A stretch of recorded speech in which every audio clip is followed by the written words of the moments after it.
Bonjour tout le monde, Anne-Charlotte, autiste Asperger, toujours.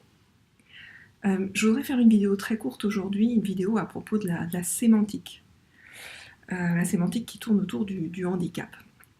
Il y a peu de temps, quelqu'un m'a dit avec beaucoup de bienveillance que c'était dommage que je m'assimile à une personne handicapée, que le mot finalement handicapé ne m'allait pas.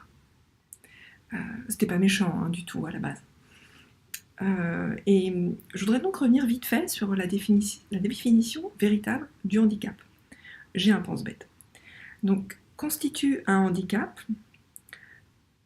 toute limitation d'activité ou restriction de participation à la vie en société subie dans son environnement par une personne en raison d'une altération substantielle, durable ou définitive d'une ou plusieurs fonctions physiques, sensorielles, mentales, cognitives ou psychiques.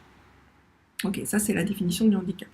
Je m'y retrouve totalement puisque quand on parle de limitation d'activité ou restriction de participation à la vie en société subie, ouais, ça colle à 100%.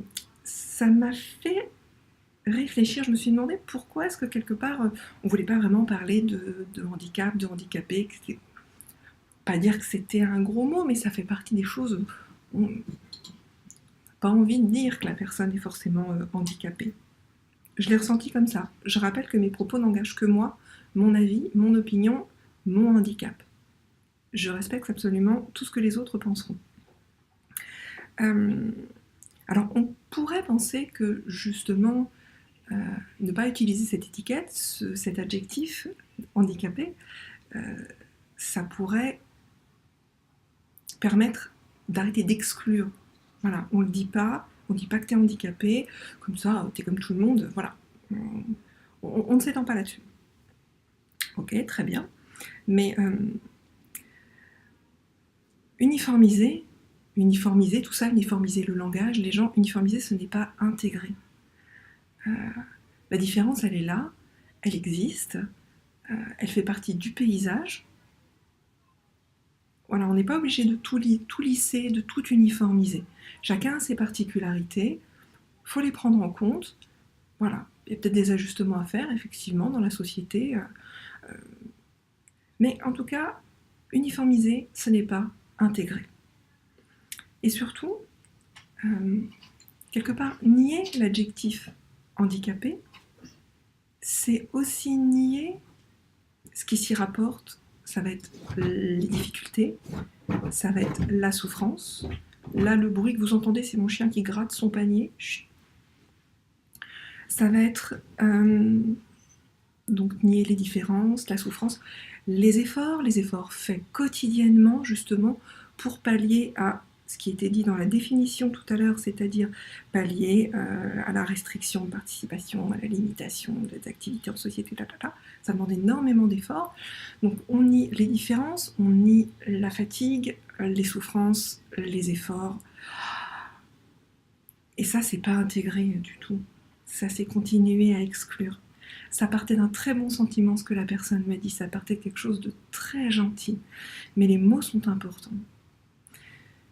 Et la façon dont on se définit soi-même, c'est important aussi. Reconnaître la différence, reconnaître les difficultés, accepter les difficultés, les anticiper, c'est quelque chose qui est nécessaire. Et à ce sujet-là, au sujet des difficultés, là, je fais juste une dernière petite aparté pour conclure. J'aimerais savoir si ce genre de vidéo, ça vous intéresse, si je continue à en faire, ou sinon, bon, si ça vaut pas le coup. Parce qu'il y a des sujets plus graves qui ne concernent pas forcément tout le monde, tous les autistes. Hein. Il y a des sujets plus graves que j'aimerais aborder. Je ne sais pas si ça intéresse vraiment du monde. N'hésitez pas à me le dire en commentaire. N'hésitez pas aussi à partager vos impressions par rapport à ce que j'ai dit. Je sais pertinemment que ce que je dis, ça ne concerne pas 100% des personnes.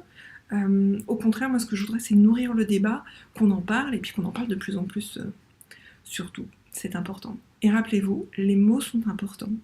Voilà. La sémantique aussi, c'est... faut rester juste dans ce qu'on dit. Je vous souhaite une très bonne fin de journée. On est dimanche. Allez.